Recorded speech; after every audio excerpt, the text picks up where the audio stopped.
Thank you very much for joining us once again on this entertaining but mostly informative program, Home Away from Home, where we talk with inmates, some who are still in serving time and others that have also been released. Hanzi kana vachitaura, you don't apply to go to prison.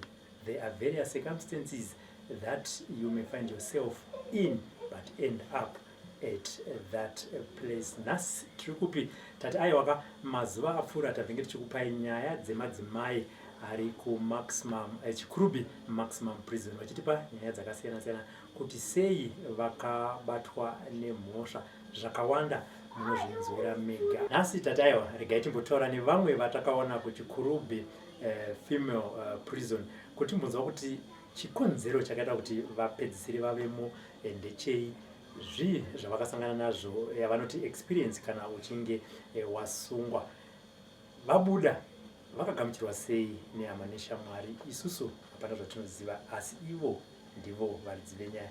Vahanzvadzi Angela, makadini? Tiri kwedu makadini. Saka tinotambira tichi back from college. Back from college.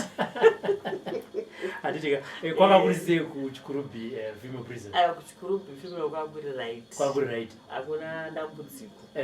Tinenge takangogara tichitaurirana nemamudzidziswa zvakasiyana siyana. Handitika ngatidzokerei kumashure. Munhu anonzi Angela, tisati tasvika kuchikurubi female, munhu akanga akaita sei uye munhu aiita basa richii? Angela aishanda kuAirforce of Zimbabwe. Anga ari munhu aiwirirana nevanhu zvakanaka asina kana problem, asi nekusaziva nokuzopedzisira wazongonzi wasungwa une mhosva woenda mukati. You don't apply kupinda muchikurubi, asi unozongori kana zvaitika. Ndo zvakaitika pandiri. Handiti mhosva yakakonzera kuti muzoona kwa imi munzi ayo takusunga masendeswa yakanga iri yechi, kaprocess kacho kakafamba sei? Zvakaitika ndezvokuti ndichishanda kuAirforce of Zimbabwe ndanga ndiri mukomiti yemasports. Ndaita mukomiti yemasports ndobva ndazitenge ma-t-shirts nemacaps emasports because kuAirforce kunoitwa masports kupera kwegore rega rega, different formations. Saka ndaenda mukomiti kudaro ndobva ndanzi nditsvage supplier anosupply ma-t-shirts nemacaps. Mukutsvaga supplier ndobva ndamuwana.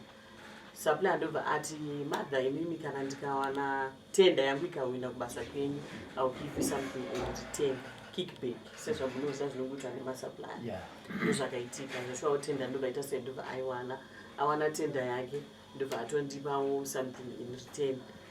Andipa something in return kudaro, supplier haana kuzokwanisa kusupplier zvinhu zvaidiwa, 400 caps dziya ne400 t-shirts. Zvakazokonzeresa kuti ini ndizosungwa ndizonzi ndine mhosva. Vandatongwa necourt martial musi wa6 ndikawanikwa ndichipinda mukati. Musi wa 6 April. Ndakapiwa 14 months. Pa14 months ndakazoseva 9 months 14 days. Asi chakandibata panyaya iyi ndechekuti supplier ane mhosva, shortfall yake yakanga iri 13,300. Imi nakandipa 6,000.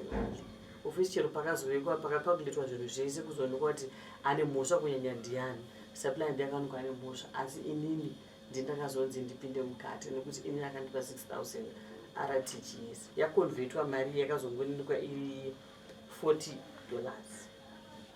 Saka ndakaonekwa ndichipinda mukati pamusaka pe$40. Ndakanzi ignorance haizivi. There's no defense. Exactly, ndo zvakaitika. Asi supplier hapana zvavakanoita. Handizivo ndochinhu chakanyanya kubata ipapo. Imi pakutiwa tenda pasupplier, imi mune influence yamakaita here kuti muzonzwa kuti uyu ndiapiwa, kana kuti makanga makamumirira kuti anenge apiwa tenda ndianoziva kwamunhu? Inini handina influence yandakaita nenyaya kuti tinotsvaga 3 quotations. Pa3 quotations yake iye ndiyo yakaoneka yanga iri the cheapest. Of which mukuru wedu isusu wesports committee ndiye akati munhu uyu ndiane the cheapest quotation. Saka chimufonerai mumudza kuti ndiwo waita sei wawina tenda. Ndo zvakaitika ipapo. Saka mukuinda kwake kwakaita tenda ndopakati aiwa ndakukutendai ne$6,000 RTGS. Ne$40. Yeah, $40. Handitika. Kana pakuAirforce manga mashanda kwamakore mangani? kuAirforce ndashanda for 19 years. This year ndo ranga riri gore rangu rechi20 randichienda kuretirement. kuswa 19 April 2022. Okay. Kazhinji kana munhu achinge asungwa pabasa shamwari dzinogona kuti Angela nyaya yako yawatamba kai ina tichada kuve associated newe. Imimi shamwari dzenyu dzakaitora sei nyaya yekusungwa kwenyu? Inini shamwari dzangu dzakarwadziwa dzakabatikana nenyaya yekuti vaiziva kuti hapana nyaya, munhu wese aiziva kuti hapana nyaya. Chero musi wandakaenda kukoti vachizonzwa ndichiti ndakuenda kuchikurubi, aiwa vanhu vakachema vakabatikana zvisingaiti vachiti nyaya iyi haina kana nebasa rese.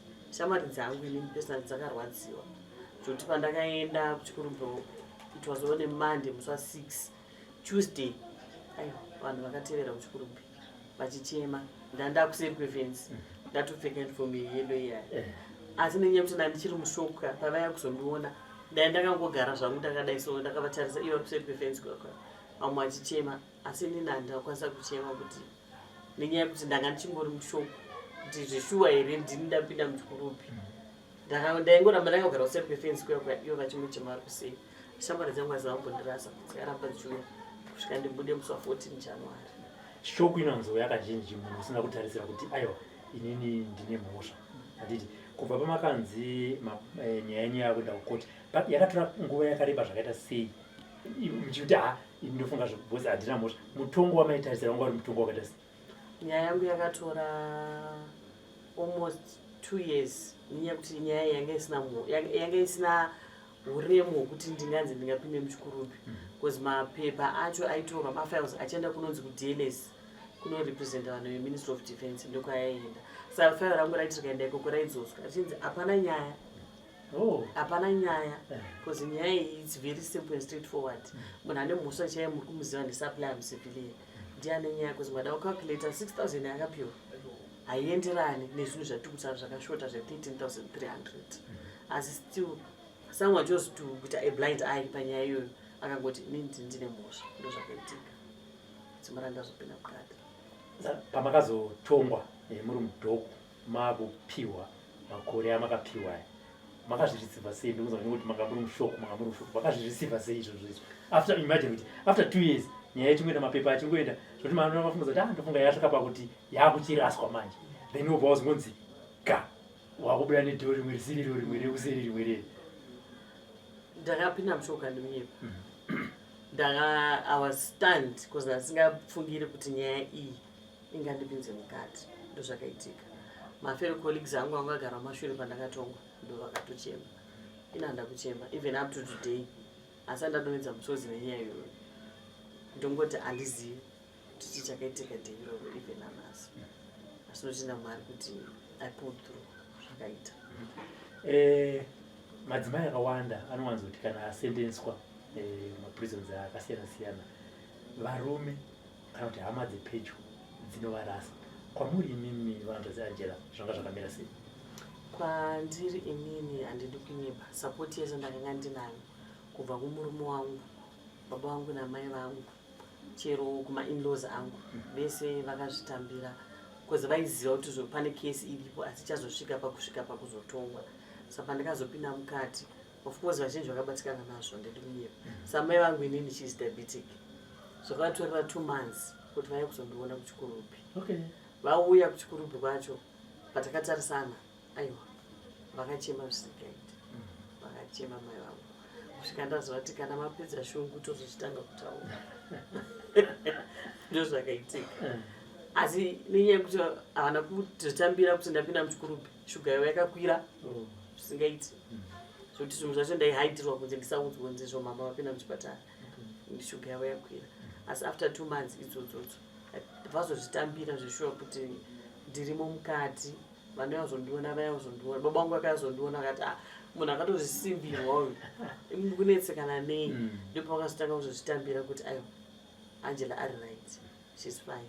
Chakazonyanya kuwapinza mushoko nenyaya yekuti anzi ari mukati uye akazvitakura. Ndo zvimwe zvinhu zvakavabata vachiti saka zvichafamba sei munhu ari kunzi ane nhumbu iye akasungwa izvozvo. Chibva mambotudzwa ipapo kana munhu asungwa ari mukati ona isu patakauya kuchikurubi zvecho takazvoona makatozvitakura takatoti kokunoku zvinofambiswa sei? Munobatwa sei kana muri in that condition?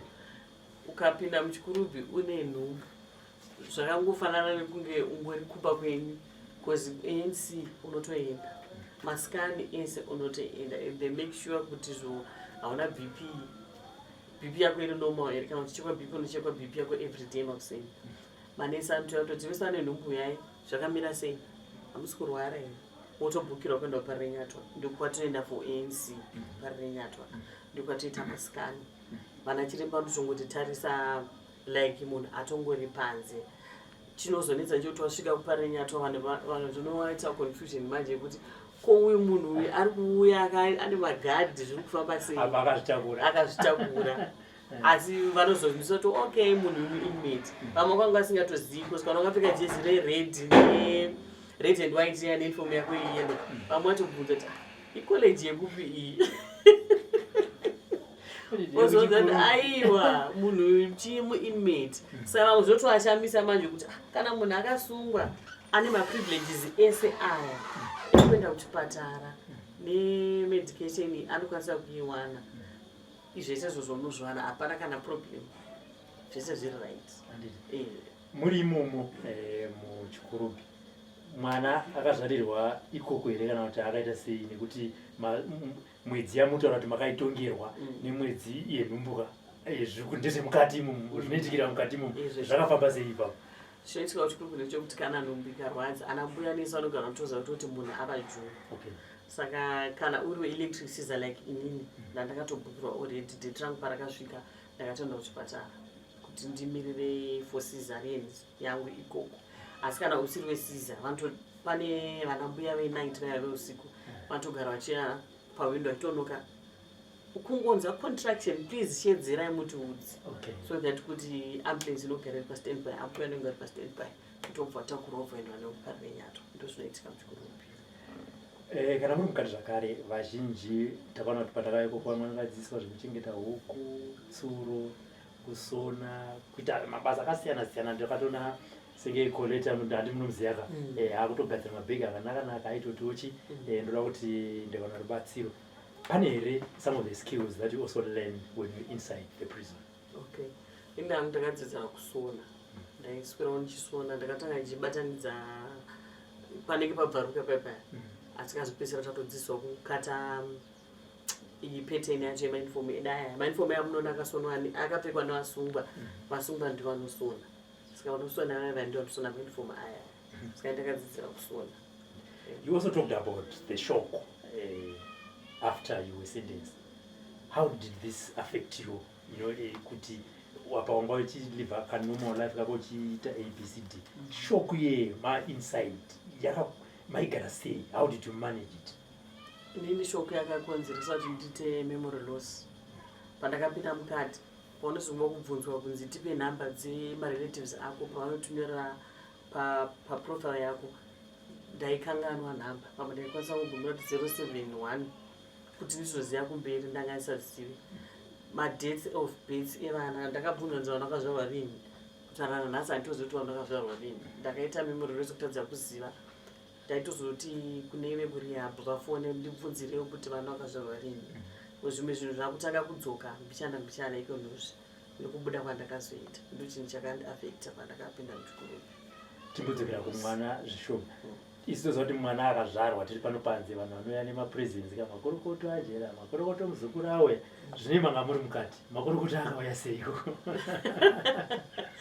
Makorokota anouya vanhu vanotoya pagedhi otoya nemapresence avo otopinzwa nepagedhi papaya kuti makorokota haana tamikira zvakati makorokota haana tamikira zvakati zvisva ini handina hangu chandakatenga ini kwese zvinhu zvake zvese zvakangoya nevanhu mapresence akauya plus madonations mamwe aiuya achibetsera hana saka handina problem nahana. Ngatimboti hana akura manje hana akunyazoziva akuverenga zvese akuzara zeshe muchamudzera hana kuti yoko wakazvarirwa ndekupi? Hana tichamuti akazvarirwa parirenyatwa ndobva kuparirenyatwa achienda kupi? ndobva parirenyatwa achiya kuba kugreenwood kwese chirakasasa bhebhe kadhi rake achana rakanyorwa zizo parirenyatwa hospital ndoko akazvarirwa. But kwazosvika pastage obviously nekukura nyaya dziya zokuti kuti amai vakamboenda uku uzobatanidza manje unoti but inini ka inini munhu anotaura izvozvo ndichanetsana naye because tiri mukati ana mbuya chaivo vakatotaura kuti please kana mazobuda panze mwana uyu asazivi kuti akazvarirwa muri muchikurupi since baby card rake rakanyorwa kunzi parinyatwa kuti akazvarirwa parinyatwa vakati zvinhu zvinokwanisa kuzoita trauma kumwana saka tindi zvinhu zvinokonzeresa kuti mwana azova traumatized pamberi apo vakatochera pamuchaenda kumba family ngaizivi kuti mwana haafaniri kuzoti akazvarirwa kupi amai vari mukati saka mwana akazvarirwa parinyatwa ubvunza hedu tichiseka asi but tichiumba ramangwana remwana kuti rinofanira rakamira sei rakuziya bhozi kana uri mujeri munhu wese ukamubvunza kuti unobuda musi wani mwana tokudza kuti ndobuda musi wa29 September 2040 dheti iroro munhu anonyatsoriziva munori kudzwa sei dheti iroro bhozi prisoner wese wataura dheti iro anoriziva hanzi dheti inonzi sentence expire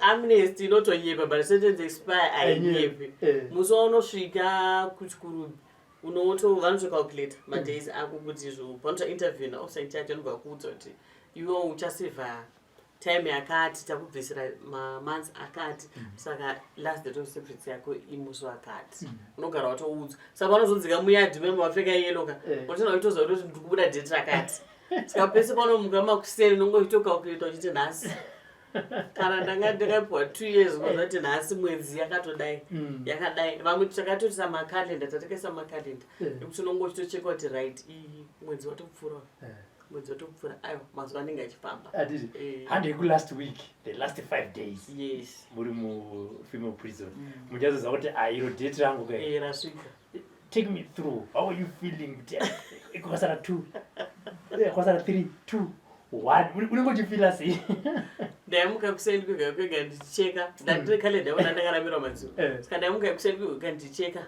chiti nhasi 5 days dzasara saka unomuka achidza kuti 5 days paboma ukabuda panze woshedzera ayo mazuva angu mambo achada ndakuenda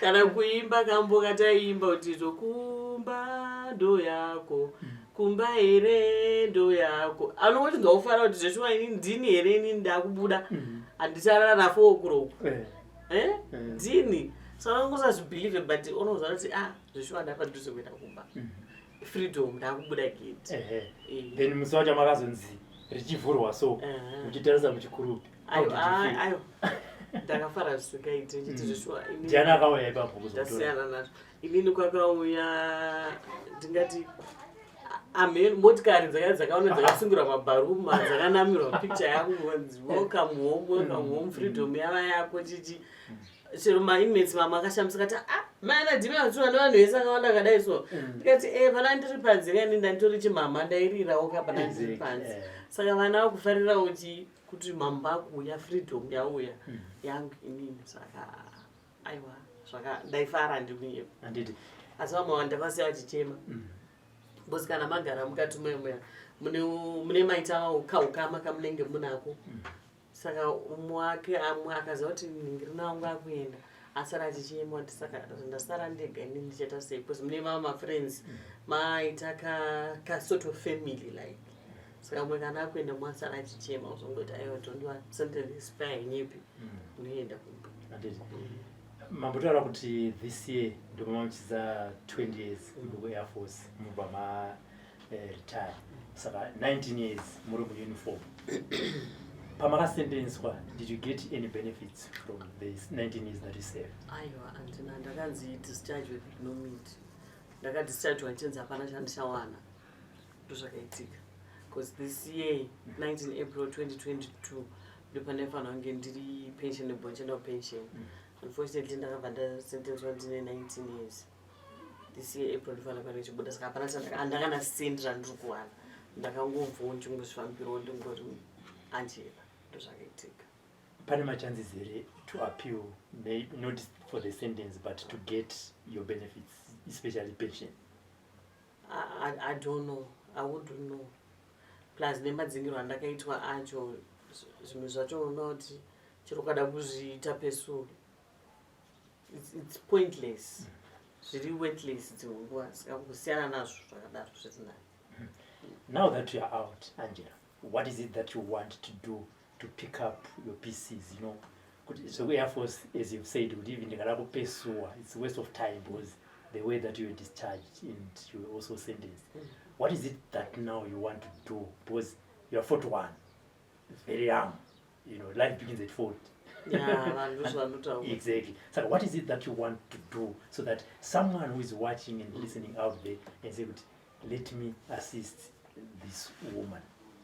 Inini zvandada kuita zvangu ndauda zvokutengesa zvandada kuita kana kutovhura musika wangu wekutengesa mavheji madora matemba kutonohodha kuita zvokutengesa kutoenda kumbari kutoita musika wangu but zvandachanyanya kuda kutengesa mabhero ehembe saka kana pane eno anokwanisa kundibetserawo kuti nditange kutengesa bhero rangu rehembe kuti ndichitengesera zvangu ndiri pano pamba kuti ndimboenda uko azviite nekuti mwana achiri mudiki saka ndichida kungomuka ndiwaridza zvangu parota vanhu vachiva vachingotenga zvinhu zvavo. That is now what I want. Air Force natosiyana nazvo completely. Mabuda, did you get any counseling kuti wabuda prison? What I saw, that kind of help yamakawana? Kazhinji kacho tumboti 2 days before social services yeku-prisons inokushedza for that counseling. Okuudza kuti wakubuda panze wakunosangana nevanhu kupinda musociety. Maybe uchasangana nezvakati inofanira kungozvaaccepta zvoto zviripo. Vamwe vachazokuti ataura nebhanditi chichi asi kana wasangana nazvo aufanira kuita sei kukurekta in a way yekuti iwewo zvonozokudzosa futi bheki mukati. Ndozvavanowanza advise izvozvo. There also someone who is watching right now. Anogona kunge ari in the same position yawakanga uri, you know, some few years ago. Anogona kuzosangana nemhosva yawakapata. Advice yaungavape ndeyekuti chii? Advice andingavape ndeyekuti kana tichipinda uchinongava mukomiti kana ingava chii ukazoofwa something kana supplier, it's best to deny. Ungoti aiwa ngatimboita zvebasa because unopedzisira uzopinda mukati usingazivi because tinopara mhosva tisingazivi. Saka it's best kungosiyana nazvo. Chero munhu akaofa kuti kickback ungomuzoti aiwa chengeta kickback yenyu tingoita zvebasa. Advice andingapisire vanhu.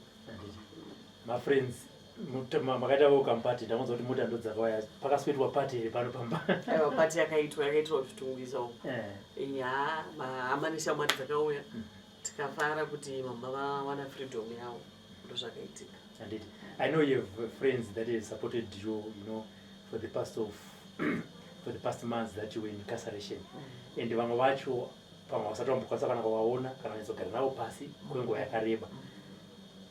Message yauda kuvapa vachiona vese vakaona because vazonoti pamwe vanotaura navhena ina hana kuzondiona, pamwe vakataura nataru ina hana kuzondiona, but because of my circumstances. But message yauda kupa to everyone that assisted and helped you during your time there with you. Thank you so much for all the support that you gave me ndiri mukati.